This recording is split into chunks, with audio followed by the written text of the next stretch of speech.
나팔소리와 함께 대열을 이루어서 약속의 땅을 향해서 진군을 합니다. 이스라엘의 가장 큰 적은 누굽니까? 이스라엘 자신이었다는 것이죠. 다른 불평들하고 다른 반역들하고는 질이 다른 거예요. 질이 다른.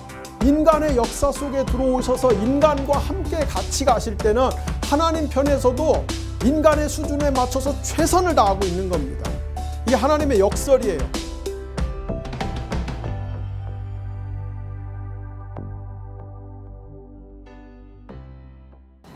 네, 여러분들처럼 IQ가 다 떨어지는 분들도 그냥 보면 다 이해가 되는데, 그러나 실제로 그 교재가 아니라 여러분들이 민수기를 읽어보시면 민수기는 대단히 복잡한 책이에요.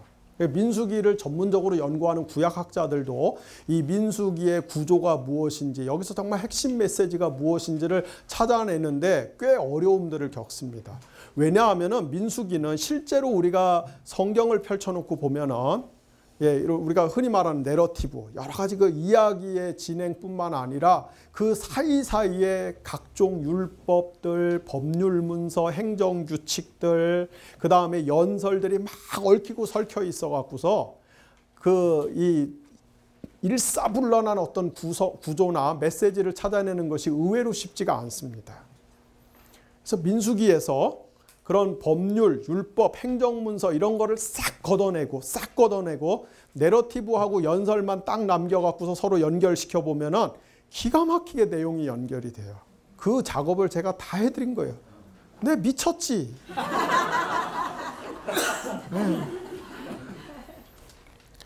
자, 그런데 민수기의 이 연설과 내러티브 본문만들 딱 연결해 보면은 1장에서 10장까지는 거의 화자가 누구인가? 화자. 화자, 말하는 사람. 스피커가 누구인가? 1장에서 10장까지는 거의 하나님 혼자 이야기를 해요. 그리고 11장에서 25장까지는 하나님은 별로 말씀 안 하시고 여기는 이스라엘이 떠들어. 이스라엘이. 사람이 주로 이야기를 해요. 그리고 26장에서 36장까지 오면은 다시 하나님이 이야기를 하십니다. 하나님. 그런데 1장에서 10장에서는 하나님이 이야기하시면은 이스라엘이 순종해요. 순종하니까 결과가 뭐예요? 항상 복을 받아요. 근데 11장에서 25장에 보면 이스라엘은 뭐를 합니까? 늘 불평해요. 늘 불평해. 하여간 핑곗거리가 하나라도 생기면은 반드시 꼬투리를 잡아갖고 뻥튀기를 해갖고 쫑알쫑알 합니다. 그래서 꼭 징계를 받아요. 벌 받아요. 26장에 36장에 보면 또 하나님이 말씀하시고 이제 여기는 출애굽기 1세대, 출애굽기 2세대죠. 출애굽기 2세대가 순종하면은 복을 받습니다. 이런 구조로 되어 있어요. 말이 참 중요합니다. 말이.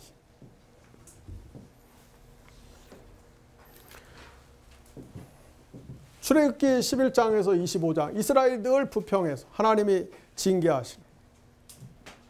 14장에 보면 이스라엘, 아까 여기 정탐꾼 이 이야기죠. 14장에 보면은 이스라엘 사람들이 정탐꾼 10명이 갔다 와서는 그 땅의 그 아낙 자손들은 완전히 네피림이야. 전부 저 이종 격투기 헤비급 선수들이야. 다 그런. 우리가 광야에서 죽는 게 낫겠다.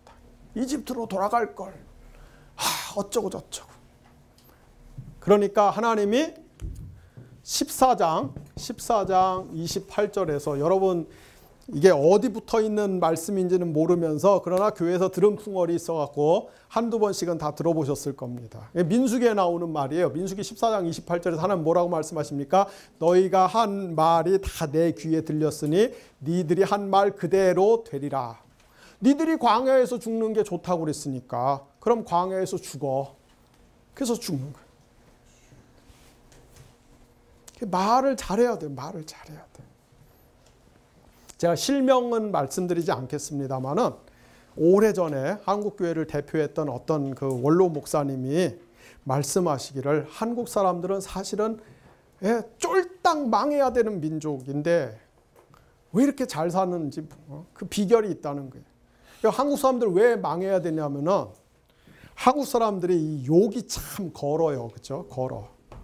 심지어 자기 부모가, 요즘은 모르겠는데 저희 어렸을 때는 어른들이 그 아이들한테, 심지어 그 가정에서도 부모님들이 아이들한테 조금만 화가 나면, 조금만 못마땅하면 이 망할 놈들이야. 이 망할 놈들. 그죠? 네. 사실 그 지랄이라는 말이 참 나쁜 말인데, 우리 그냥 예사로 그런 얘기들을 그냥 아주 그 안 좋은 욕들이 일상 다반사로. 네. 그래서 늘 망할 놈들, 망할 놈들. 망해야 되는데 안 망한 이유가 뭐냐. 그 목사님이 사실 저희 어렸을 땐 다 코 흘리고 다녔거든요. 코 질질. 휴지가 없으니까 이런 걸로 다 닦고 다녔어요. 네. 여기가 겨울이 되면 여기가 아주 빳빳했어요. 그냥 얼마나 몇 달 동안 저 세탁도 안 하고 코만 닦아갖고. 부모님들이 자식들이 코 흘리고 있으면 막 때리면서 흥해라 이놈아, 흥해. 예. 그래갖고 실컷 망하라고 해놓고 마지막에 흥해 그래갖고서 흥했다는 거예요. 예. 잠 깨셨어요? 네. 우리가 말을 잘해야 돼. 말을.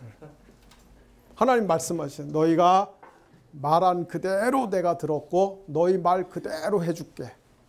그렇게 소원이냐? 죽고 싶냐? 광야에서 죽고 싶어? 알았어. 야, 죽은 사람 소원도 들어준다는데 산 사람 소원을 못 들어줄 게 뭐냐? 우리가 늘 말을 잘해야 돼요. 말을 잘해야 돼.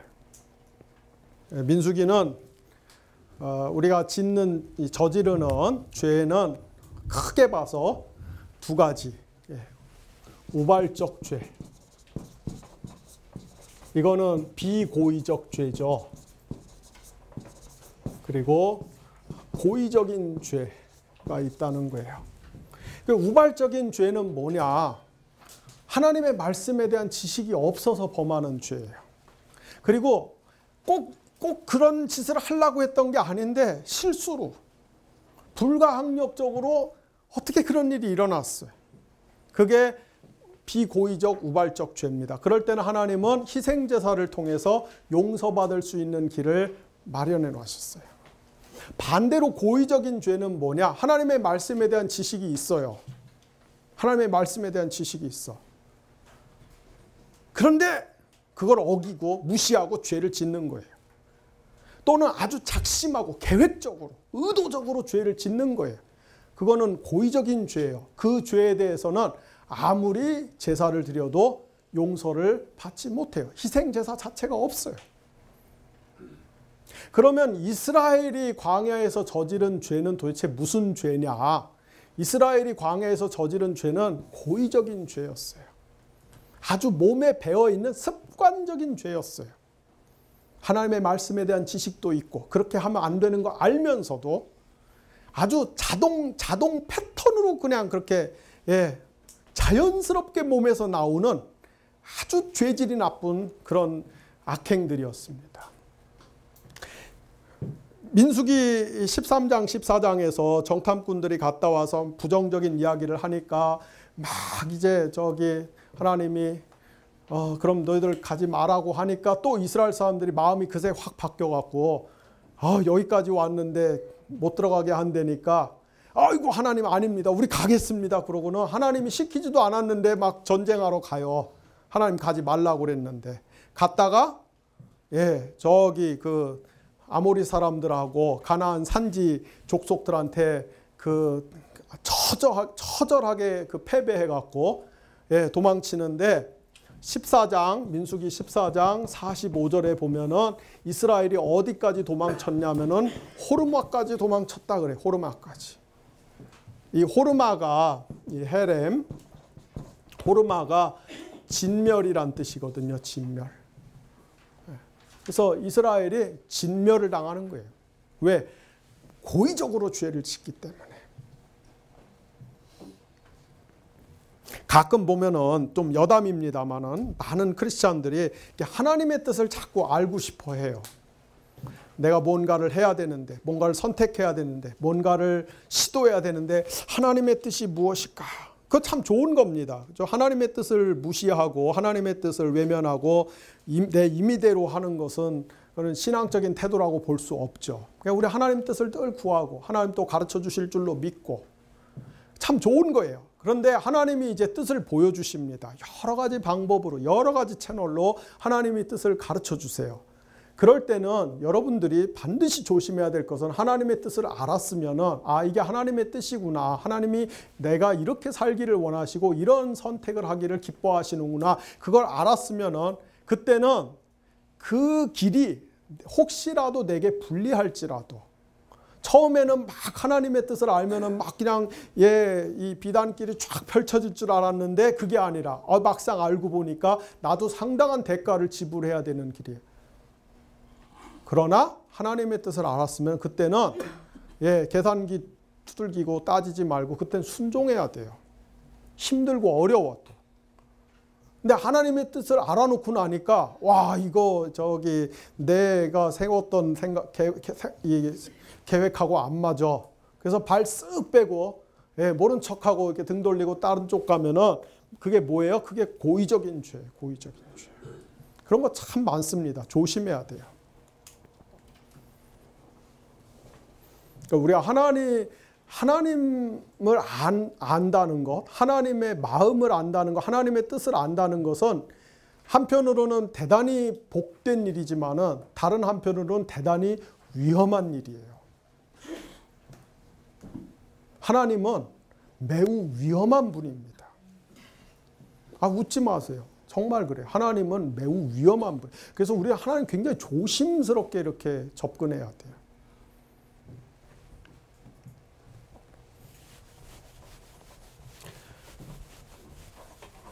따라서 민수기는 우리한테 이 구원과 순종의 문제를 적나라하게 보여주는 성경책입니다. 구원과 순종과의 관계. 하나님이 이스라엘 백성들을 출애굽의 기적을 통해서 구원하시고 시내산에서 당신의 백성으로 언약을 세우시고 율법을 선물로 주시고 성막에서 예배드리는 법도 가르쳐주고 이게 다 구원이거든요. 구원. 한 번 구원받으면은 그 구원이 영원하냐 유효하냐 어떠한 일에도 구원이 흔들리지 않고 구원이 침해를 받거나 타격을 입거나 훼손되는 일이 없느냐. 적어도 모세오경은 그렇게 이야기하지 않는다는 거예요. 물론 하나님의 구원이 우리의 어떤 삶의 반응에 의해서 늘 하나님의 구원이 위태위태하면 그것도 참 문제죠. 그래서 하나님의 구원이 인간의 어떤 행동이나 반응에 전적으로 달려있다 이렇게 말하는 것도 굉장히 그것도 굉장히 쉽게 하면 안 되는 이야기예요. 하지만 내가 한 번 구원받았기 때문에 이미 구원받았기 때문에 그 다음엔 내가 어떻게 살든 적당히 살든 대충 살든 함부로 살든 어떻게 살든 하나님이 한 번 구원해 주셨으니까 내 구원은 이미 완성이 됐다. 안전하다. 이렇게 이야기하는 것도 사실은 모세오경에 비춰보면 맞지 않습니다. 출애굽 1세대는 최소한 구원의 은혜라는 측면에서 보면 분명히 구원을 받았는데 그러나 순종하지 않으니까 광야에서 전멸하잖아요.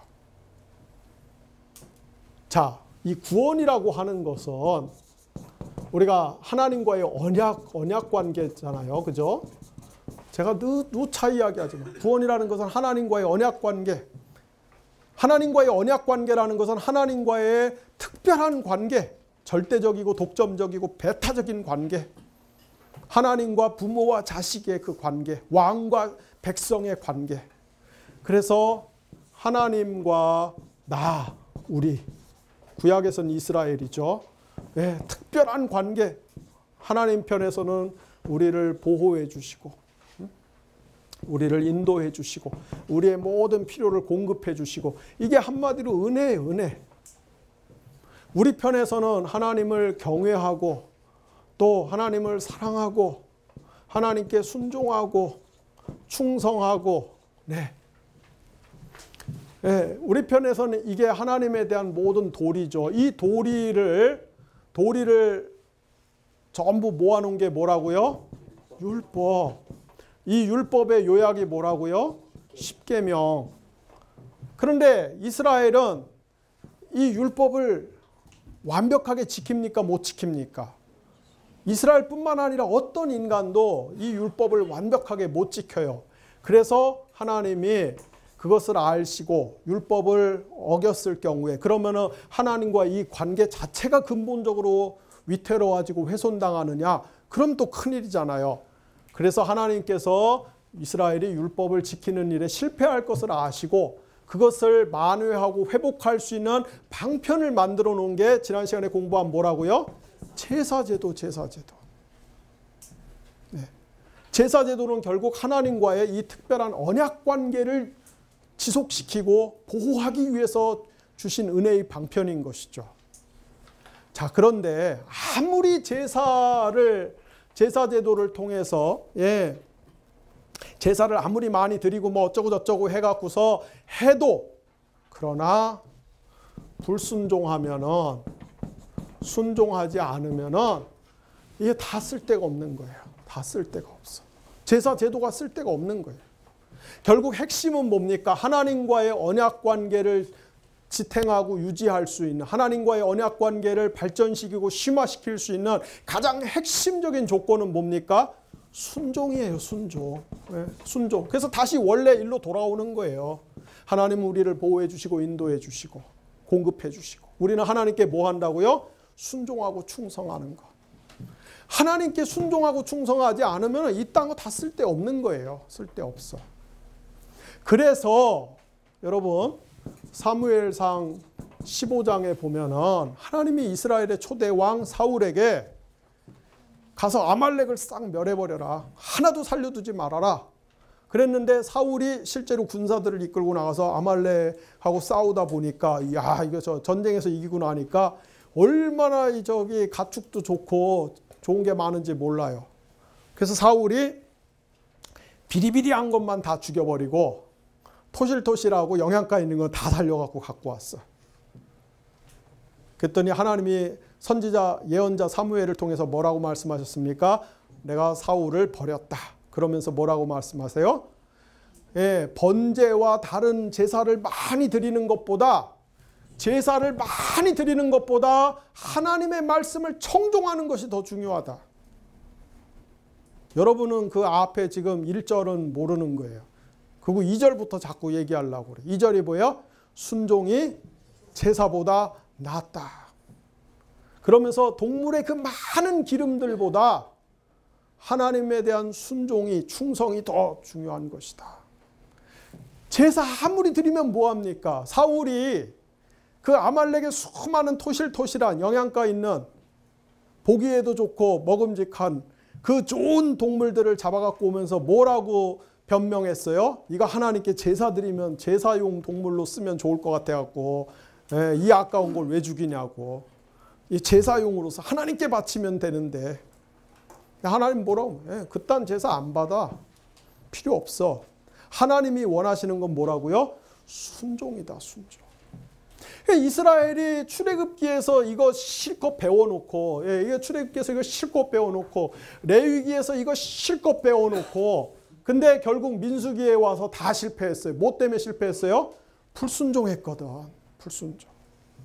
그러니까 적어도 모세 오경만 놓고 보면은 특별히 민수기만 놓고 보면은 한 번 구원받았다 할지라도 하나님과의 관계에 있어서 순종하는 삶을 살지 않으면은 구원을 박탈당할 수도 있다. 구원을 취소당할 수도 있다. 그런 가능성이 있다. 구약은 그걸 이야기를 해요. 그럼 신약은 다른가? 아니에요.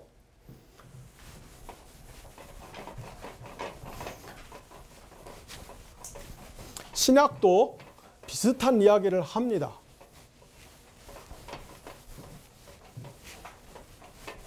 신약의 구원은 뭐냐?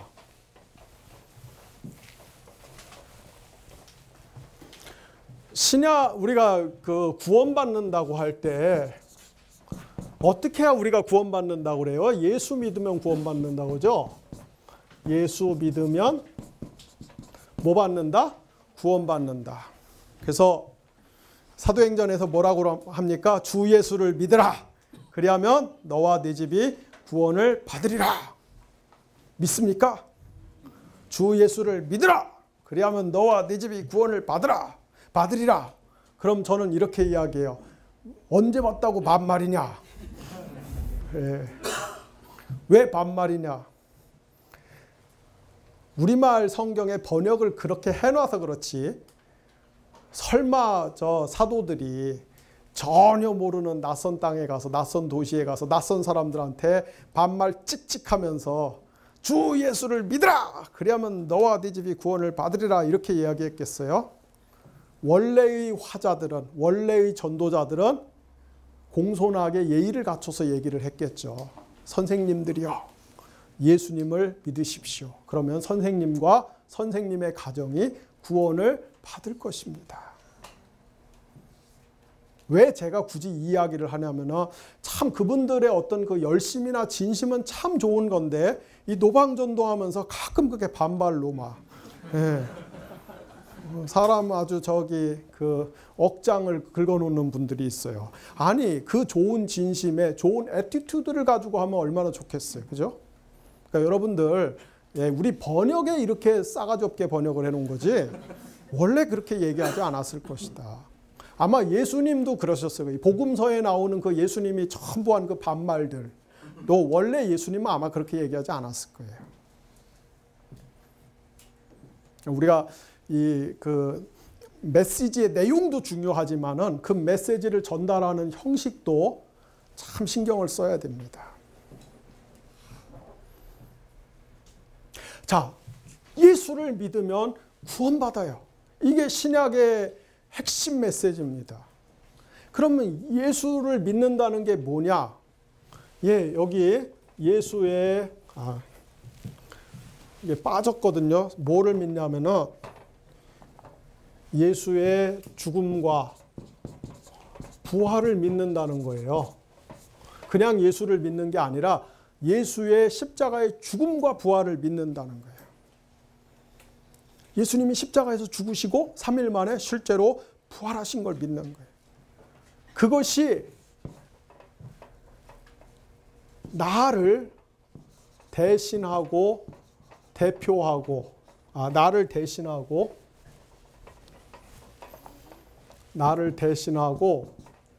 우리를 대표하고 위한 하나님의 구원의 사건이라는 것을 믿는 거예요.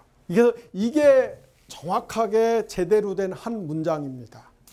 예수 믿으면 구원받아, 그게 아니라 예수님이 십자가에서 죽으시고 부활하신 것이 나를 대신해서, 내가 죄인이니까 내가 십자가에 죽어야 되는데, 근데 예수님이 내 대신에 죽으신 거예요. 지금 한 80억 정도 인류가 되는데 80억 인류를 하나씩 다 십자가에 다는 게 아니라 예수님이 대표로 죽으신 거예요. 왜? 우리를 유익하게 해주기 위해서. 그거를 믿으면 구원을 받아요. 그런데 이 믿음이라고 하는 것은, 믿음이라는 것은 반드시 신약 성경에서 예수 그리스도와 우리를 연합시키는 힘이 있어요. 연합시키는 힘. 그래서 예수 그리스도의 십자가의 죽음이 나의 죽음이 되고, 예수 그리스도의 부활이 나의 부활이 되고, 예수님과 내가 공동 운명체가 됐기 때문에, 무엇을 통해서? 믿음을 통해서. 그래갖고 항상, 맞습니까? 빌리브가? I believe in Christ. 이렇게 쓰잖아요. 이 빌리브는 원래 전치사를 못 데리고 다니는 동사인데, 이 in이라는 전치사를 데리고 다녀요. 꼭. 이게 자구적으로는 말이 잘 안 되잖아요. 예수 그리스도 안에 믿어. 왜 이 빌리브가 in이라는 전치사를 데리고 다니냐면은, 헬라어에서 믿음을 가리키는 피스티스라는 말이 항상 n이라고 하는 전치사를 데리고 다니기 때문에. 독특한 문법이에요. 왜 그러냐면은, 믿음은 항상 우리를 그리스도 안에 데리고 들어가서 그리스도와 연합시키기 때문에, 그리스도와 결속시키기 때문에 이 독특한 문법을 쓰는 거예요. 우리가 예수님의 십자가의 죽음과 부활을 믿으면 내가 그리스도 안에 들어가서 그리스도가 하나가 되어버렸기 때문에 그리스도의 죽음이 나의 죽음이 되고 그리스도의 부활이 나의 부활이 되고, 예수님 한 분만 죽으시고 부활했지만 그분을 믿는 모든 여러분들이 다 십자가에서 죽고 부활한 효과가 나타나는 거예요. 그런데 이렇게 우리가 이 사실을 믿으면은 골로새서 1장 14절 15절 이하에서는 뭐라고 부르냐면은 이 믿음이 일으키는 유발하는 효과가 주권의 체인지. 주권의 체인지. 무슨 말이냐면은 우리가 믿음이 없을 때는 우리의 왕이 누구였냐면은 사탄이 우리의 주였어요. 사탄이 우리의 주. 그래서 우리가 사탄에게 종로로 타는, 흑암의 권세에게 종로로 타는 인생을 살고 있었어요.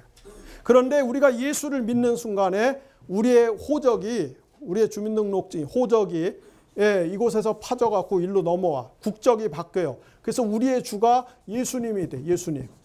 그러니까 우리가 예수님의 종이 되는 거예요. 예수님의 종. 이 말은 뭡니까? 우리가 예수님께 충성하고 순종하는 삶을 살아야 된다는 거예요. 그래서 우리가 예수를 믿는다는 이야기는 결국 마지막 종착점은 예수님께 순종하고 충성하는 제자도의 삶을 살아야 된다는 얘기예요. 이게 안 되면 제자도가 없으면, 윤리가 없으면, 삶 속에서 그리스도의 주권을 고백하고 인정하는 그 행위의 열매가 없으면, 삶의 열매가 없으면 잘못하면 이 모든 것들이 위태로워질 수가 있어요. 그러니까 구약이나 신약이나 똑같은 이야기를 하는 거예요. 그러나 아까도 말씀드렸듯이 그렇다고 해서 좀 부족하고 뭐가 좀 문제가 있을 때마다 하나님이 매번 구원을 박탈해버리고 그랬다가는 이제 우리 중에 뼈도 다 못 추린다 이 말이죠. 그래서 그 엄청난 신비에 대해서는 신약성경 기자들이 우리가 원하는 만큼 수준에 깔끔하게 논리적으로 딱 떨어지게 얘기를 안 합니다.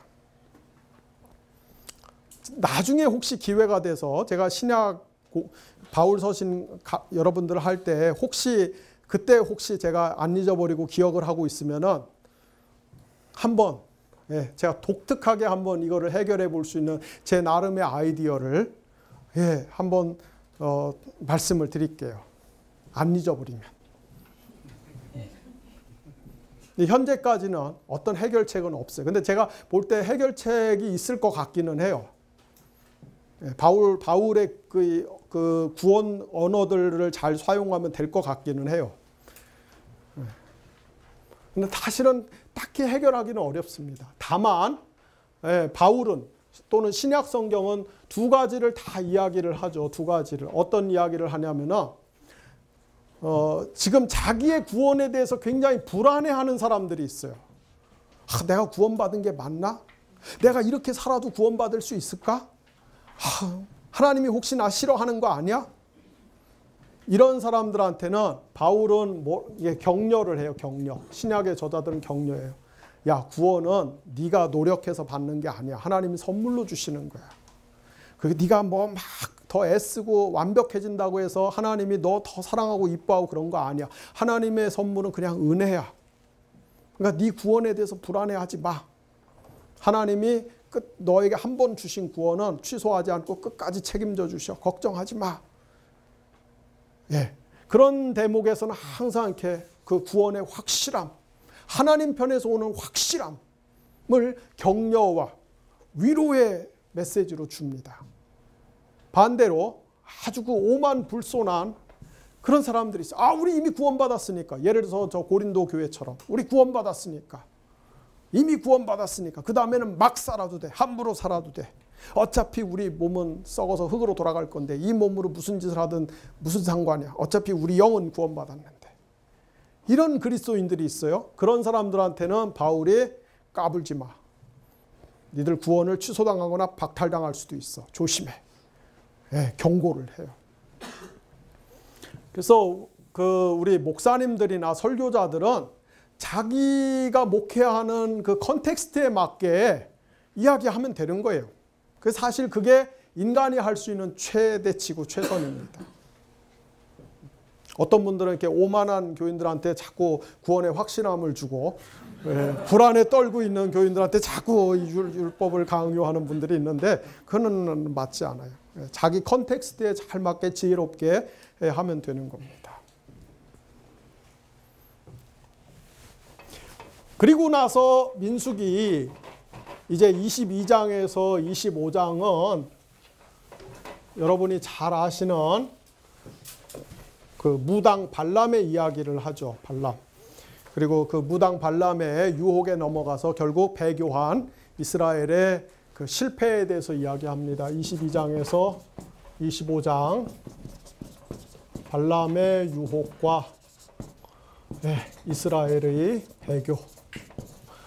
민수기 그 20장 21장에서 그 광야에서 많은 이스라엘 사람들이 이제 그 실패하고 하나님께 징계받고 그러면서도 하나님이 계속 언약적 신실함을 베풀어서 마침내 광야 끝자락에 와요.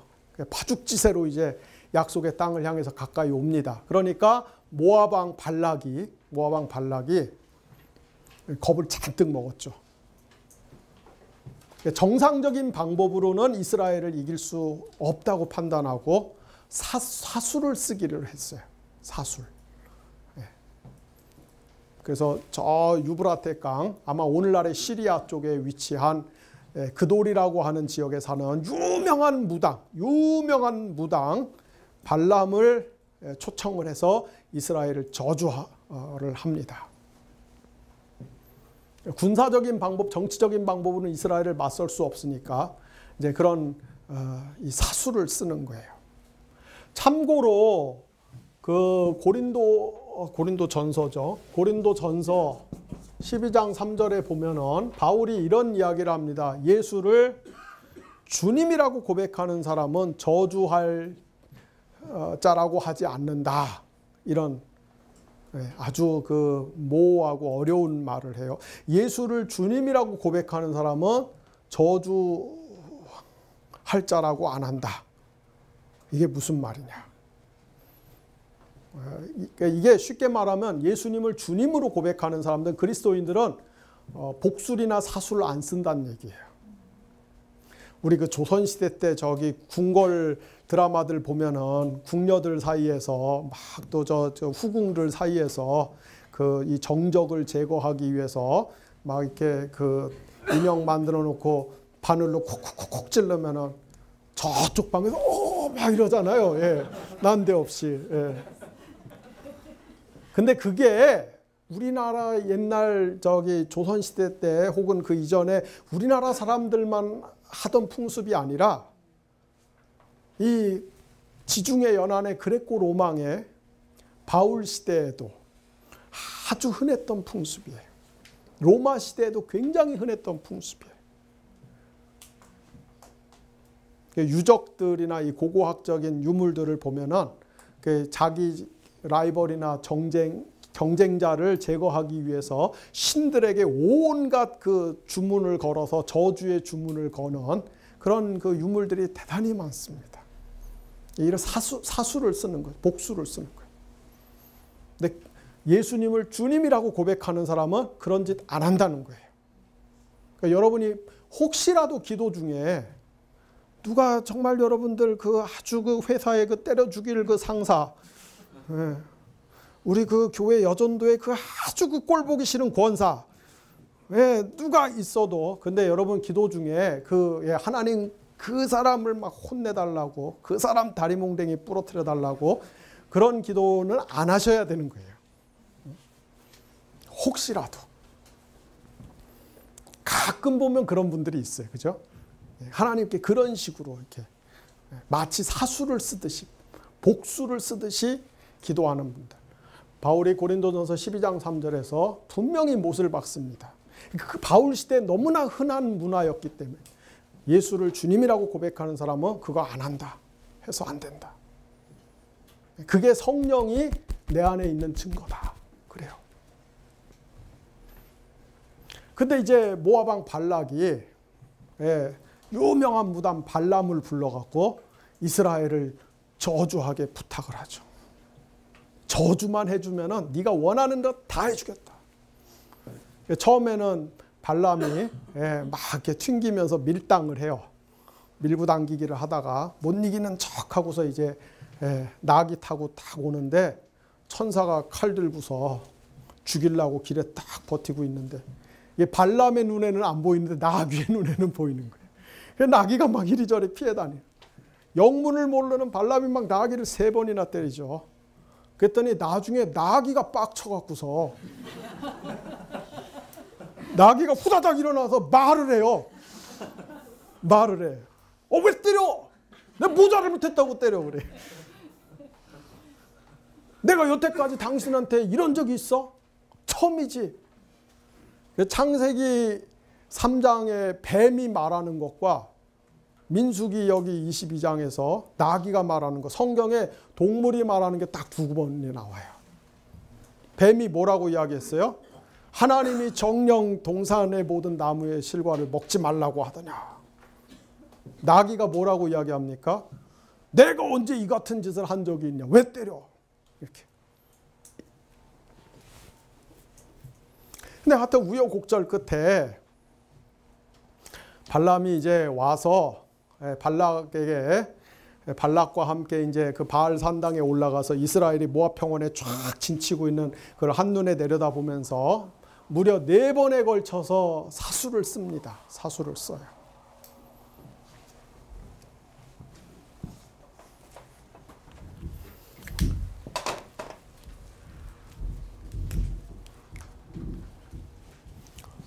(23장) 7절에서 10절 23장 18절에서 24절 24장 3절에서 9절 24장 15절에서 24절 4번에 걸쳐서 발람이 사수를 씁니다. 그런데 발람은 막 저주를 하려고 그러는데 그래야 자기 몫이 떨어지니까. 그런데 그때마다 하나님이 발람의 입을 확 바꿔놔서 축복이 나오게 하시죠. 하나님이 나귀의 혓바닥에 손을 대더니 그 다음에는 무당의 혓바닥에 손을 대서 하나님이 축복의 말을 하게 하십니다. 이 4번의 그 발람의 이 기도, 그 예언적 기도 축복들 사수를 쓰는 거를 보면은 사실은 창세기 12장 1절에서 3절에 하나님이 아브라함에게 주셨던 축복의 내용이 그대로 여기 재현이 되고 있어요. 하나님이 창세기 12장 1절에서 3절에 아브라함에게 어떤 복을 주셨어요? 네 후손이 엄청나게 많아질 것이다. 내가 땅을 줄 것이다. 내가 너를 축복하는 자에게는 축복할 것이고 너를 저주하는 자에게는 내가 저주할 것이다. 그래서 특별한 보호 혹은 특별한 이 동행 편듦 그리고 너를 통해서 열방에 축복을 줄 것이다. 요 4가지를 약속하셨죠.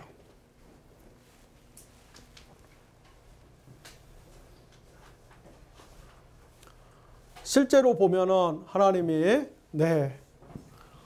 첫 번째 연설에서는 첫 번째 이 발람의 사슬 기도에서는 이 후손에 대한 이야기. 발람이 막 저주하려고 그러는데 발람의 입에서 뭐가 툭 튀어나오냐면은 저 이스라엘의 저 티끌을 셀 수 있겠느냐. 수가 너무 많아서 저 새를 셀 수 있겠느냐. 후손과 관계. 두 번째 사술에서 저기 발람이 저주하려고 그랬는데 오히려 무슨 축복이 나옵니까? 이 보호와 동행. 이스라엘을 복술로 해야 할 자가 누가 있느냐. 하나님이 특별하게 지켜주기 때문에 저주를 할 수 있는 민족이 아니란 말이에요. 세 번째는 땅. 24장 3절에서 9절에 보면은 특별히 5절 전후로 보면은 그 이스라엘이 얻을 그 땅이 얼마나 아름답고 기름지고 풍요한 것인가. 마치 에덴 동산과 같은 그런 묘사를 쫙 해요. 마지막으로 24장 15절에서 24절에 보면은 열방의 축복은 아니지만 이스라엘과 맞섰던 나라들이 어떻게 심판을 당할 것인가. 이스라엘과 열방의 관계를 쭉 이야기를 해요. 그러니까 여기 나오는 이 모든 저기가 전부 창세기 12장 1절에서 3절에 나오는 아브라함의 축복이 여기서 재현이 되고 있는 거예요. 그 나중에 이제 이게 세 번은 발람이 그 의지적으로 저주를 하려고 하는데 하나님이 허락지 않고 자기의 저주의 말들을 축복으로 바꾸시는 것을 보고 네 번째는 아예 그냥 발람이 자기가 자원해서 주체적으로 이스라엘을 축복하죠. 그러면서 발람이 뭐라고 해요? 이게 이방 무당인데 발람이 뭐라고 이야기합니까? 네, 자기를 가르쳐서 전능자의 환상을 보는 자, 하나님의 말씀을 듣는 자, 엎드려서도 하나님의 저 이상을 보고 음성을 듣는 자, 막 이렇게 이제 자기를 막 이야기를 해요. 아주 오래전에 한 50년 전에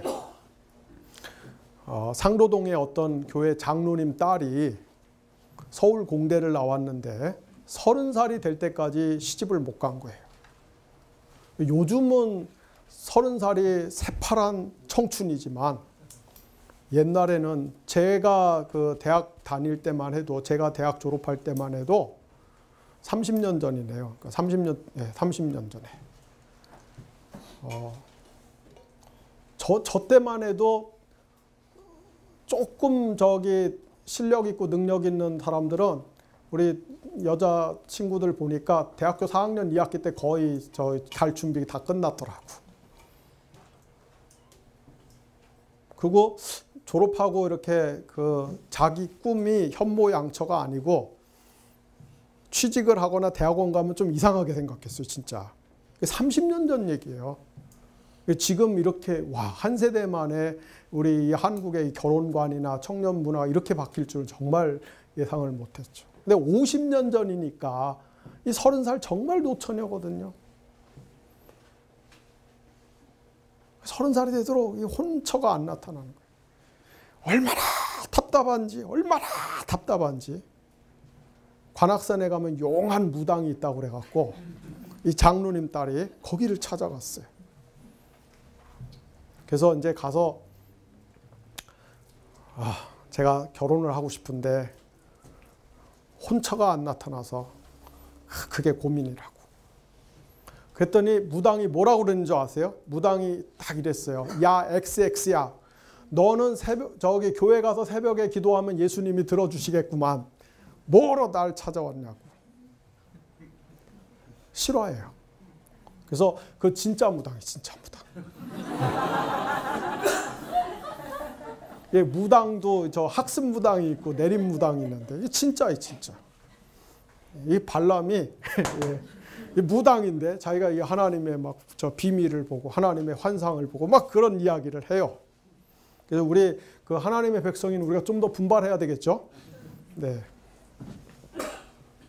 그런데 여기서 끝나지 않고 정말 악은 집요합니다. 악은 집요해요.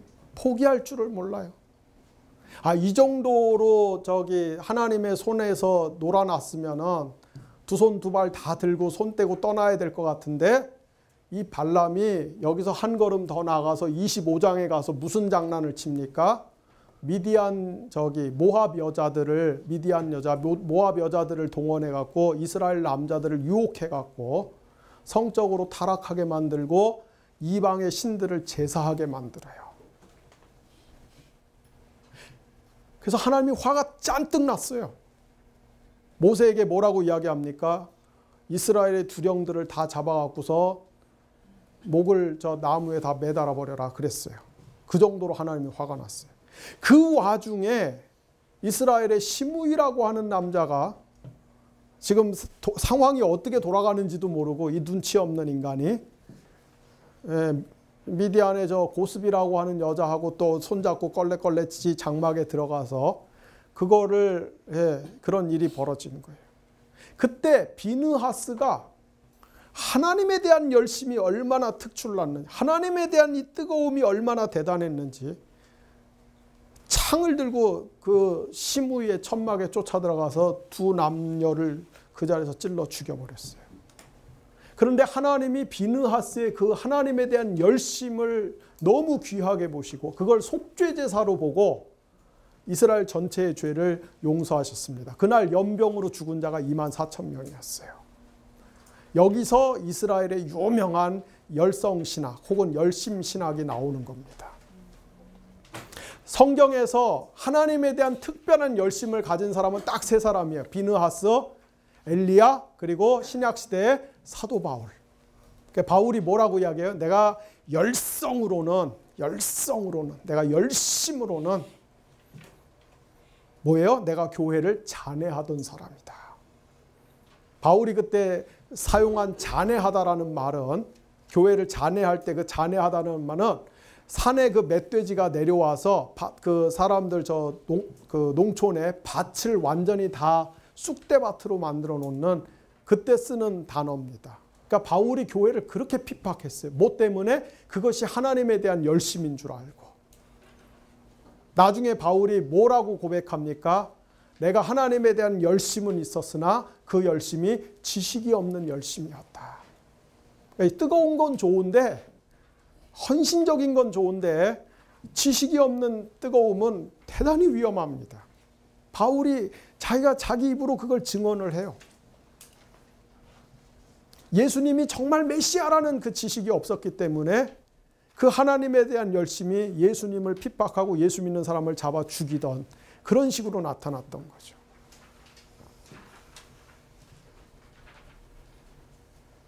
비느하스의 열심에서 비롯된 그 열성신학입니다. 공교롭게도 하나님이 모세에게 그 이스라엘의 범죄한 두령들을 전부 잡아서 나무에 목매달아 달아라 했는데 모세가 그걸 실천하지 않았어요. 하나님 말씀이면 정말 꾹뻑 죽었던, 한 번도 이제까지 하나님의 말씀을 어긴 적이 없었던 그 모세가 웬일인지 여기서 하나님의 말씀을 그렇게 적극적으로 그렇게 준행하지 않습니다. 오히려 그 하나님의 말씀은 비느하스에 의해서 성취가 돼요. 그러면서 민수기의 내레이터는, 민수기의 이 그 화자는 자연스럽게 출애굽 모세를 포함해서 출애굽 1세대의 시대가 끝났다. 그리고 이제 비느하스로 대표되는, 그리고 여호수아로 대표되는 출애굽 2세대의 시대가 열렸다. 그렇게 하면서 민수기 25장을 딱 끝내고 민수기 26장, 27장에 가면 뭐합니까? 다시 제2차 인구조사를 하죠. 그 인구조사는 누구를 대상으로? 오직 출애굽 2세대만을 대상으로. 첫 번째 인구조사의 목적은 강력한 군사 조직을 만들어서 광야를 통과하고 가나안 약속의 땅에 들어가면서 싸움을 할 수 있는 그러한 목적으로 인구조사를 했다면, 두 번째 인구조사는 약속의 땅에 들어가는 것을 기정사실로 하고 이제 땅을 분배하기 위해서 인구조사를 합니다. 이때 했던 인구조사 이런 것들이 나중에 여호수아 시대에 이제 중요한 데이터로 사용이 되는 것이죠.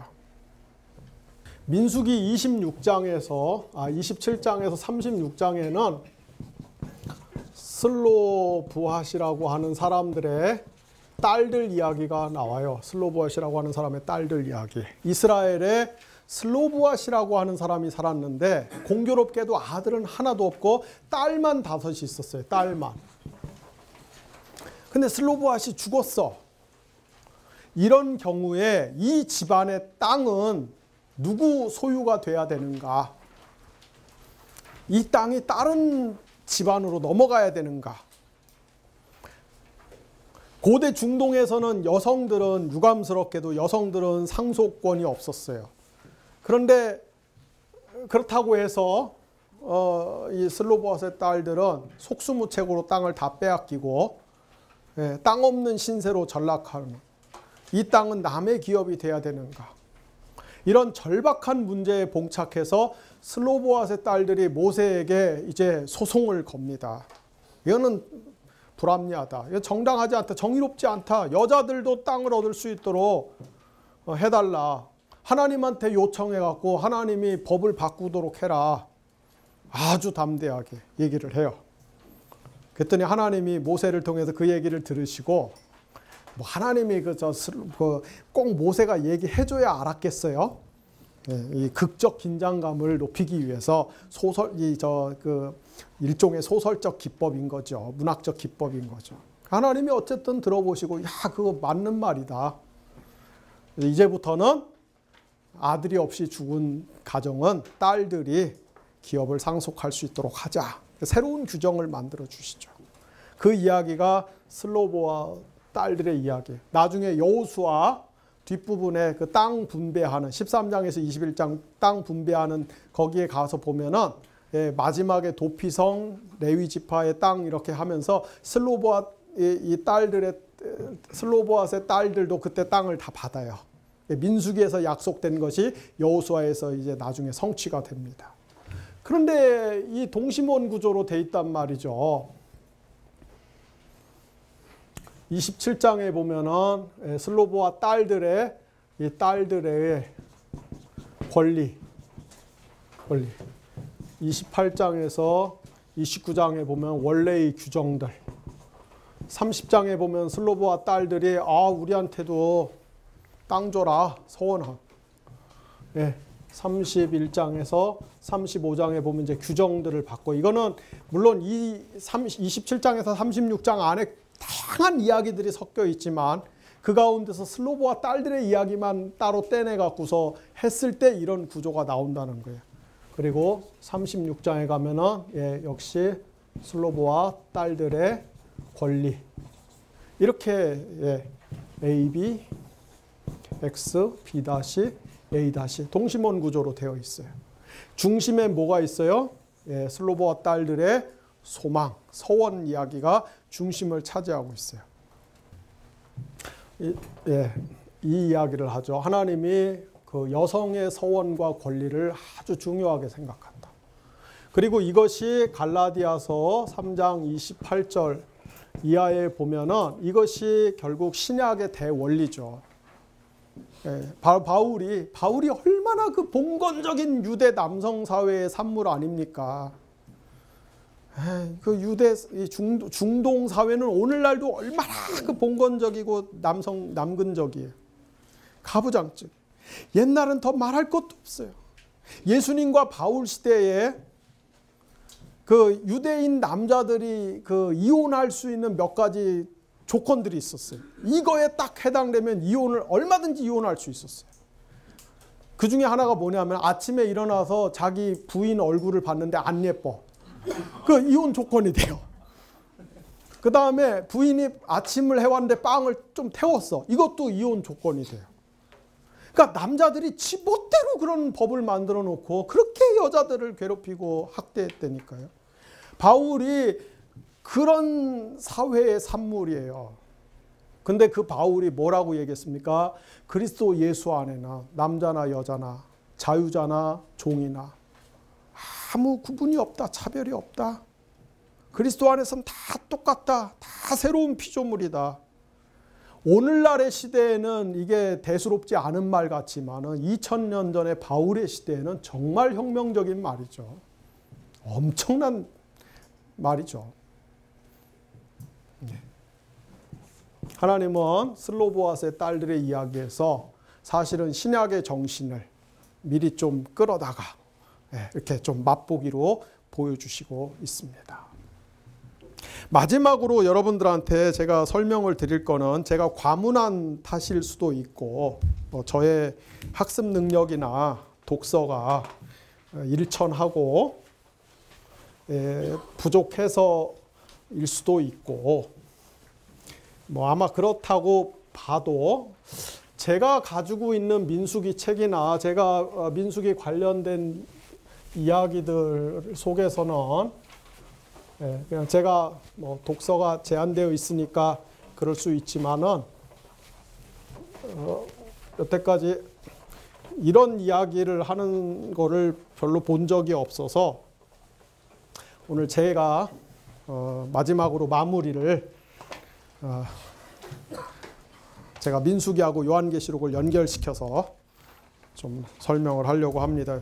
다른 민수기 책에는 이 얘기를 안 하길래, 근데 제가 볼 때는 민수기가 요한계시록하고 연결이 돼야 가장 잘 설명이 된다고 보기 때문에 이제 제 의견을 조금 이야기를 하려고 해요.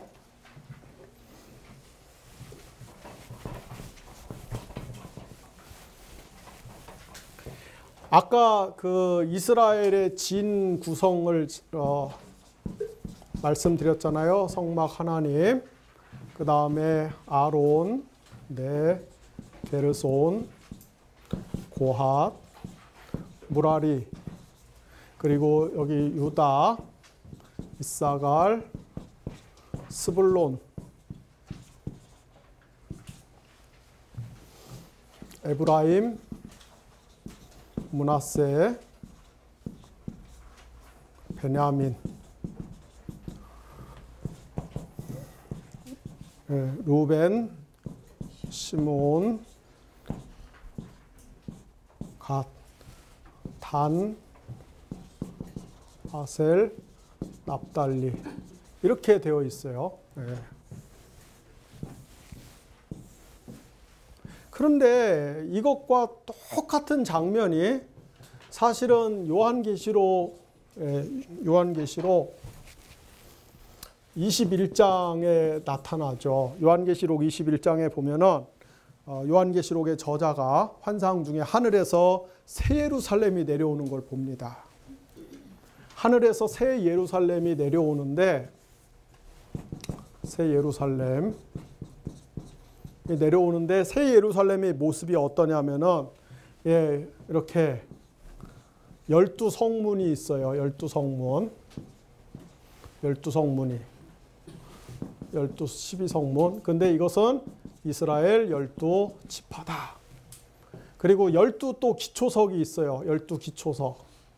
뭐 그냥 임의로 이렇게 표현한다면 12기초석이 있어요. 12기초석이 있어요. 이것은 12사도다. 그리고 새 예루살렘은 아름다운 보석으로 치장이 되어 있다. 꾸며 있다. 새 예루살렘은 성곽의 높이가 144 규빗이다. 그리고 전체 크기는 높이, 길이, 넓이 해갖고서 각 12,000 스타디온이다. 이거는 오늘날의 도량형으로 환산하면은 약 2,400km입니다. 그러니까 실제로 2,400km짜리 도성이란 얘기가 아니라, 아까 제가 여리고성 이야기하면서 말씀드렸죠. 여리고성 크기가 가로 세로 100, 200m. 그러니까 그 정도 고대의 성의 크기는 그 정도라고 봤을 때 좀 더 큰 성들도 있지만 100, 200m짜리 성하고 비교했을 때 2,400km짜리는 서울에서 저 부산이 한 450km 잡는다면 2,400km면 얼마나 큰 겁니까? 그렇죠? 그러니까 매우 크다는 얘기예요. 상상을 초월할 정도로 크다는 얘기예요. 이런 성이 새 예루살렘이 하늘에서 내려오는 걸 봅니다. 그런데 그 12성문 12기초석 144 규빗, 이게 무슨 말입니까? 12 곱하기 12는 144죠. 근데 12지파와 12사도 12지파를 통해서 들어가고 12사도가 그 기초석이 되는, 토대가 되는 이 예루살렘이 내려오고 있어요.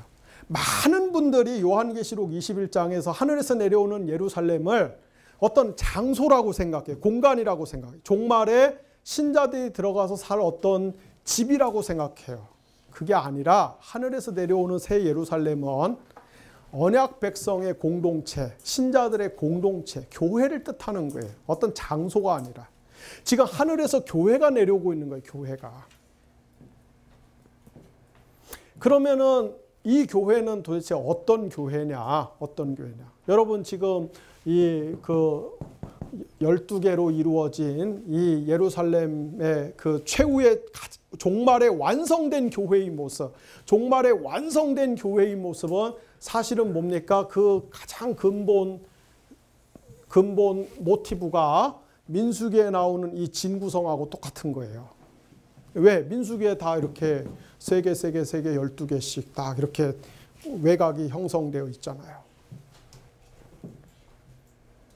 여러분이 요한계시록을 보면은 요한계시록은 계시록은 환상 이 내러티브가 땅, 하늘, 땅 이런 식으로 하늘 이런 식으로 이렇게 반복이 됩니다.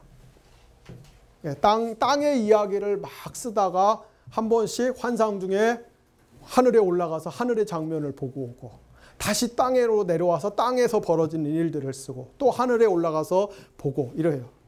근데 교회론적인 측면에서 오직 초점을 교회에다 맞추면은 요한계시록은 어떤 이야기냐면은 땅에서는 전부 이 지상교회는 전부 지금 전투하고 있는 교회예요. 전투하고 있는 교회. 마치 민수기에 나오는 이스라엘 이 공동체가 약속의 땅을 향해 가면서 계속해서 믿음의 싸움을 해야 하듯이 오늘 신약시대를 살고 있는 우리 이 지상교회도 이 지상에 발을 딛고 있는 현실 속에서는 계속해서 믿음의 싸움을 해야 되는 영적인 싸움을 해야 되는 선한 싸움을 해야 되는 그런 교회란 말이에요. 그러면은 한 번씩 이렇게 하늘에 올라가서 요한계시록의 저자가 보는 그 하늘에서 펼쳐지는 광경, 그 하늘에 있는 교회는 뭡니까? 지상에서의 전투를 마치고 승리해서 하늘에서 하나님의 안식에 참여하고 하나님의 잔치에 참여하고 있는 승리하는 교회들의 모습이 쭉 그려져요. 그러니까 땅에서는 계속해서 하나님 나라를 위해서 싸우고 있는 교회들. 하늘에는 이미 그 싸움을 마치고 하나님의 안식에 들어가서 하나님의 종말론적 잔치를, 종말론적 구원의 축복을 미리 앞당겨서 맛보고 있는 승리하는 교회.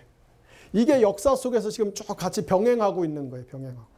우리는 지금 지상교회니까 우리는 무슨 교회예요? 우리는 전투하는 교회죠. 그러나 우리보다 먼저 이미 이 땅에서의 사명과 삶을 마치고 천국에 가신 분들은 어떤 교회 상태에 지금 들어가 있어요? 승리하는 교회. 그러다가 이제 역사의 종말에 가면은 하늘에서 뭐가 내려와요? 이 승리하는 교회가 땅으로 내려오는 거예요. 승리하는 교회가 땅으로 내려와. 그래서 하늘에 있는 교회와 땅에 있는 교회가 하나가 되는 거예요. 이 말은 정말 이렇게 종말에 그 하늘에서 뭔가 이렇게 저 멋있는 뭐가 내려온다는 얘기가 아니고 제가 볼 때는 그 고대인들의 세계관 속에서는 고대인들의 어떤 그 이 관념 체계와 지식에서는 그 정도로 설명하는 게 최대치였을 거고 오늘날의 우리 과학 문명 시대의 이 개념과 용어를 빌려서 좀 설명한다면은 지금 우리는 사실 이렇게 차원이 1차원, 2차원, 3차원, 4차원 뭐 차원이 구분된 세계에 살고 그러니까 우리가 3차원 세계에 살면서 다른 차원을 못 보는 거죠. 5차원, 6차원, 7차원에서 무슨 일이 일어나는지 모르는 거예요. 근데 하나님은 가장 고차원 세계에 계시는 분인데 그게 저 우주 끝에 우주 바깥에 있는 게 아니라 사실은 이 공간에 같이 있는 거예요. 지금 하나님의 차원과 우리의 차원이 같이 있는 거예요. 근데 차원이 다르기 때문에 우리가 인식을 못해요. 그냥 같이 있는 거예요. 같이 있어. 그거에 대한 그 하나의 좋은 아이디어를 주는 영화 인터스텔러 같은 공간에 있는 거 같은 공간. 근데 마지막에 가서는 그 차원의 구분이 다 허물어지고 이 우주 전체가 하나님이 만드신 피조세계 전체가 하나의 차원으로 통합된다는 얘기죠. 그때가 하늘에 있는 승리하는 교회와 땅에 있는 전투하는 교회가 하나가 되는. 다시 말해서 땅에 있는 모든 전투하는 교회도 하늘에 있는 승리하는 교회로 영접되는 그런 그 종말의 대역사. 그때가 되면은 어떤 세상이 펼쳐집니까? 요한계시록 21장, 22장에 보니까 여기는 성막이 있는데 마지막 그 완성된 교회는 성전이 없어요. 필요가 없어. 왜? 하나님이 직접 함께하고 계시기 때문에. 거기는 여기는 하나님을 위한 별도의 성막이 필요하지만 거기는 하나님 직접 함께하고 계시기 때문에 하나님을 중개하는 어떤 상징이 필요가 없어요. 그리고 요한계시록 22장에 보면은 이 완성된 교회를 어떻게 묘사합니까? 요한계시록 22장 1절에 보면은 보좌에서, 어린 양의 보좌에서 생명수가 강이 흐른다. 그 강 주변에는 생명나무가 12가지 열매를 맺는다. 이렇게 표현되어 있어요. 강이 흐른다. 강 옆에 생명나무들이 있다. 뭐가 생각납니까, 여러분? 에덴 동산. 에덴 동산의 완성이 되는 거죠. 완성. 에덴 동산의 완성. 바꿔 얘기하면은 결국 우리가 성전 신학으로 다시 돌아가는 거예요. 하나님이 우주를 하나님의 성전으로 만드시고, 에덴을 하나님의 지성소로 만드시고, 인간을 제사장으로 만드시고, 그래서 인간이 에덴 성전에서 제대로 된 제사장의 역할을 하면은 이것이 점점 확장돼서 온 우주가 하나님의 성전이 되는, 이것이 하나님의 계획이었는데, 그것이 아담과 가인과 첫사람들의 반역과 불순종으로 인해서 훼손되니까 하나님이 역사 속에서 그것을 계속 회복시키는, 그래서 예수 그리스도를 통해서 성전의 진정한 기능을 완성하시고, 예수 그리스도가 부활하셔서 성령을 보내셔서 우리를 성전으로 만드셔서 우리가 각 삶의 영역에서 계속해서 하나님의 성전을 넓혀가는, 그것이 요한계시록의 이 지상의 교회의 모습으로 표현한다면 우리가 이 땅에서 성전의 역할을 하는 삶, 성전을 계속 확장하고 있는 삶은 어떤 삶이라고요? 믿음의 선한 싸움을 하고 있는 싸움. 그래서 마지막에 그 사명을 잘 감당해서 역사의 종말에 가면은 결국은 뭐가 완성이 되는 거예요? 하나님이 창세기 1장에서 의도하셨던 그 이상적인 우주 성전이 완성이 되는, 그 이상적인 우주 성전의 모습이 뭐예요? 이거. 그것이 하늘에서 내려오는 모든 피조물의 차원이 다 해체되고 하나의 하나님의 창조계로 통합이 되면서 피조세계 전체가 하나님을 예배하고 하나님의 복락 안에서 영생의 기쁨을 누리는, 이 얘기를 하는 거예요. 그것이 창세기에서 요한계시록까지 이야기고, 앞으로 이제 계속 제가 그 이야기를 할 겁니다. 오늘 민수기는 그것에 대한 굉장히 중요한 모티브를 제공해 준다. 제 민수기 이야기는 요한계시록의 교회론과 연결지어서 생각하면은 가장 좋겠다. 제 개인적인, 혹시 뭐 누가 이미 다 한 얘기일 수도 있지만 제가 혼자 성경을 보면서 퍼뜩 그런 생각이 나서 제가 오래전에 생각했던 이야기를 오늘 여러분들에게 드렸습니다. 무슨 말씀인지 아세요? 네. 자, 이렇게 해서 66권 중에 드디어 4권을 마치고, 우리 하나님이 너무나 자비로우셔서 다음 주에는 오지 말라고 휴가를 주셨습니다. 다음 주에 명절 잘 보내시고 2주 후에 신명기 때 뵙도록 하겠습니다. 그리고 제발 신명기는 좀 읽어오세요. 저는 지금 사사기 교재를 만들고 있는데, 제가 이게 강의 때 조금 버벅대는 이유도 그런 이유가 있어요. 관심사가 온통 지금 사사기에가 있어요. 민수기는 벌써 많이 잊어버렸어요. 근데 미리 지금 이렇게 조금이라도 시간 날 때 안 만들어 놓으면은, 제가 2월 달 되면은 교정이 보니까 2월 달에 한 4,000페이지 봐야 될 것 같더라고요. 2월에 지금 나와야 될 책들이 너무 많아갖고, 데드라인에 걸려갖고. 그리고 다 두꺼운 책이에요. 한 4,000페이지를 보려고 생각하니까 이번 명절 때까지 하여튼 사사기, 룻기, 사무엘서까지는 만들어 놓지 않으면 2월 달에 도저히 안 되겠다. 그렇습니다. 여러분들이 아무리 뭐 바쁘고 힘들고 어쩌고 해도 이거 성경 읽어 오시는 거는 제가 봤을 땐 일도 아니에요. 이것도 안 읽어 오시면은 이거는 그 우발적인 죄가 아니라 굉장히 고의적인 죄, 악질이야, 악질. 이거는 희생제사가 없는 죄예요. 꼭 읽어오시기 바랍니다. 자, 제가 마치고 기도하고 가도록 하겠습니다. 하나님 아버지 감사합니다. 하나님 저희들 사랑하여 주셔서 하나님의 말씀을 저희들 배울 수 있도록 도와주시고 그 말씀의 더 깊은 의미들을 저희들이 하나하나씩 깨달아갈 수 있도록 성령께서 조명하여 주시고 또 저희들이 시간을 구별해서 이 시간에 함께 모여서 말씀을 배울 수 있는 모든 여건들을 하나님이 공급하여 주시고 경영하여 주시는 것을 참으로 감사를 드립니다.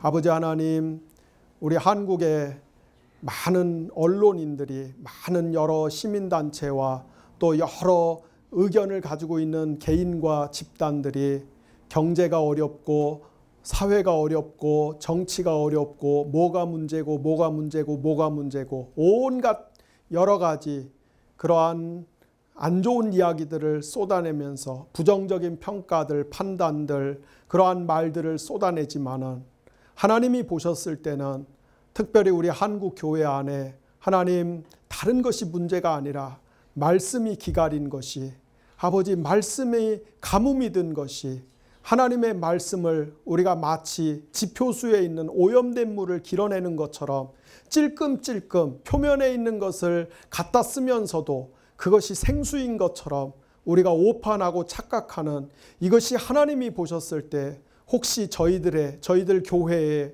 하나님 저희들 가정에 성전된 저희들 삶에 가장 근본적이고 치명적인 문제이지는 않은지 하나님 저희들 가슴에 손을 얹고 자성하며 회개하기를 원합니다. 아버지 하나님, 정말 하나님께서 저희들에게 아버지 이 공부를 준비해서 가르치는 알량한 저에게도 또 아버지 많은 삶의 다른 부분들을 포기하고 희생하면서 이 시간에 나와서 아버지 함께 공부하는 여기 앉아있는 모든 분들의 그 삶과 마음에도 하나님이 정말 좋은 마음들을 주셔서 우리가 한 해 동안에 합심하여서 의기투합해서 서로 격려하면서 서로 여러 가지 끌어주고 밀어주면서 하나님 성경 전체를 살펴볼 수 있는 이런 귀한 기회를 주셨사오니 우리가 이 기회를 헛되이 보내지 않게 하여 주시고 무심코 보내지 않게 하여 주시옵시고 하나님 이 자리에 꼭 오고 싶어 하는 사람들도 있었는데 아버지 그 중에 못 온 분들은 또 때로는 개인적으로 참 아쉬움도 표현하고 안타까움도 표현하는데 하나님 저희들 무슨 까닭이고 무슨 연고인지는 알 수 없으나 아버지 하나님 이렇게 매주일 모여서 직접 대면해서 하나님의 말씀을 묵상하고 하나님의 말씀을 탐구하고 하나님의 말씀을 사모할 수 있는 귀한 은혜를 주셨사오니 아버지 이 시간들이 저희들의 삶에 하나님의 큰 복의 통로가 될 수 있게 하여 주시고 저희들의 삶에 하나님의 말씀이 주는 많은 유익과 열매들이 충만하게 나타날 수 있도록 성령님 도와주시기를 원합니다. 우리가 아버지 인간의 지성과 이성과 인간의 알량한 여러 가지 경험과 세계관을 가지고 하나님의 말씀을 함부로 난도질하지 않게 하시고 하나님의 말씀을 쥐락펴락하지 않도록 도와주시기를 원합니다. 주여 말씀하시옵소서. 종이 듣겠나이다. 저희들이 겸손한 마음으로 하나님의 말씀 앞에 무릎 꿇고 주님이 직접 아버지의 모든 감동과 영감을 통해서 하나님의 말씀을 저희들 깨우쳐 주실 때까지 저희들이 귀를 열고 청종할 수 있도록 도와주시옵시고 하나님의 말씀은 정말로 좌우의 날선검보다 더 예리하고 살아있어서 우리들의 모든 존재와 실존의 가장 깊은 곳까지 가장 은밀한 곳까지 찌르고 들춰내고 수술하며 변화시키며 살리는 능력이 있는 것을 믿사오니 그 말씀의 영광과 권능을 우리가 정말로 맛보아하는 그러한 한 해가 될 수 있도록 도와주시기를 원합니다. 저희들의 가정이 하나님의 말씀의 기준 앞에서 반듯하게 설 수 있도록 성령님 역사하여 주시기를 원합니다. 우리들의 일터와 우리들의 교회와 하나님 우리들이 섬기는 모든 교회의 강단들이 하나님의 말씀의 생명수로 충만하게 채워지는 역사들이 일어날 수 있도록 도와주시기를 원합니다. 이 나라 정치, 경제, 사회, 문화 모든 분야에 하나님의 말씀의 셈이 계속해서 흘러가게 하여 주시옵시고 말씀의 원리와 가치를 따라서 이 나라의 모든 법과 제도와 문화가 변화되는 역사들이 일어날 수 있도록 도와주시옵시고, 하나님의 말씀으로 무장된 신실한 주의 성전들이 삶의 각 영역에 침투하고 각 영역에 파송되어서 아버지 그곳을 하나님의 성전으로 변화시켜가는 이런 은혜가 부어질 수 있도록 주님 도와주시기를 원합니다. 아버지 하나님, 특별히 우리 한국 사회와 한국 교회의 젊은이들과 다음 세대와 우리의 자녀들을 축복하며 기도합니다. 아버지, 누구나 다 이구동성으로 우리의 다음 세대가 소망이 없다고 이야기합니다. 불행하다고 이야기합니다. 아버지, 정말 억지로 산다고 이야기합니다. 하나님, 불쌍히 여겨주시기를 원합니다. 하나님의 말씀의 능력이 저희들에게도 필요하지만은, 말씀의 영광과 말씀의 생명이 저희들에게도 필요하지만은, 특별히 하나님 저희들 자녀들과 다음 세대에 너무나 필요합니다. 이 땅의 청년들에게, 이 땅의 청소년들에게, 이 땅의 아이들에게 하나님의 말씀의 은혜가 부어지기를 원합니다. 성령이 호련히 임하기를 원합니다. 아버지 하나님의 마음에 합당한 그러한 지도자들이, 그러한 일꾼들이 말씀의 도가니 가운데 훈련받고 연단되어서 아버지 정말로 도처에 일어나는 그런 은혜가 임하기를 원합니다. 아버지, 저희들이 그 일을 위하여 중보하며 기도할 수 있게 하여 주시고, 저희들이 다음 세대가 걸어갈 수 있는 그러한 길을 닦을 수 있도록 하나님이 저희들에게 용기와 지혜와 그 일을 실제로 감당할 수 있는 능력들을 부어주시기를 원합니다.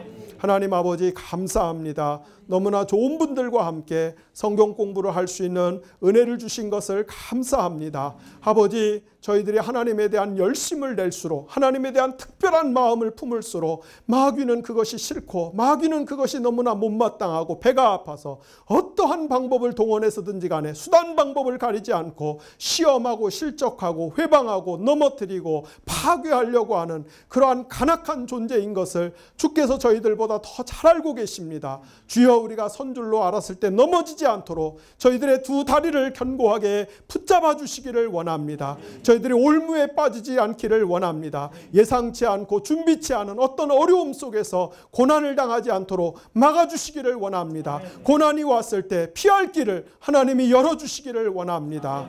아버지 하나님, 이 세상에 얼마나 마음이 아픈 사람들이 많습니까? 이 세상에 얼마나 삶이 버겁고 힘겨운 사람들이 많습니까? 오늘도 하나님 절벽의 벼랑 끝에 대롱대롱 매달려서 아버지 간신히 숨만 쉬고 있는 그러한 아버지 처절한 인생들이 얼마나 많습니까? 저희들 가운데도 50보 100보인 사람들이 얼마나 많습니까? 아버지 하나님, 저희들 모두에게 긍휼을 베풀어 주시기를 원합니다. 불쌍히 여겨주시기를 원합니다. 살려주시기를 원합니다. 구원해 주시기를 원합니다. 고쳐주시기를 원합니다. 새롭게 하여 주시기를 원합니다. 예수님이 우리의 주님이시라는 것을 우리의 삶 속에서 정말로 확증하여 주시기를 원합니다.